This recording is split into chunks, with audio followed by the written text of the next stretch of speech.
امروز اومدیم با یه ویدیو جدید. میخوام یه برنامه ایرانی رو بهتون معرفی کنیم که میتونید با راه رفتن و درجا زدن ازش پول در بیارید. خب اول اگه از ویدیومون خوشت اومد و میخوای از ویدیوهای بعدیمون برای درآمدزایی خودتون استفاده کنید جا نمونید، دکمه سابسکرایب و زنگوله رو به صدا در بیار تا از ویدیوهای جدیدمون جا نمونید. خب بریم برای معرفی این برنامه. اسم این برنامه از بگردش که اون رو میتونید از مارکت، گوگل و فروشگاه دانلود کنید. این برنامه با راه رفتن و درجا زدن بهتون سکه میده. این تعداد سکه‌هایی هست که من جمع کردم.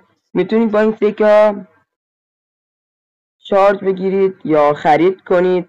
مثلا از کجا میخواین اینا رو انجام بدید. اینجا نوشته قلاب، اینو میزنید.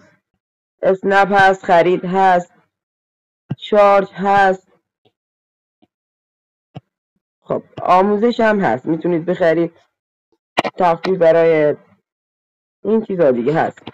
همه حالا میزنیم نگاه.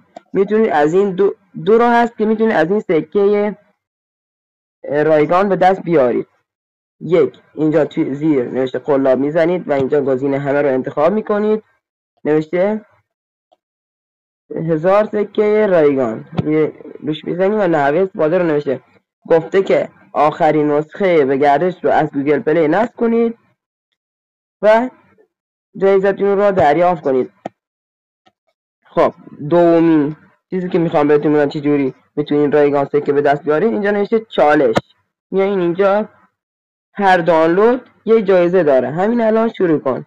میزنیم روی این جایزه بالا که سر میکنیم بالا بیاره. اینا رو میایین انجام میدید، هرچی گفته بعدش به شما جایزه میده. جایزهاش مثلا الان 3000 تاست، بعد میاد میشه 4000 تا، میشه 5000 تا، یا مثلا بیشتر هرچی بگذره بیشتر میشه.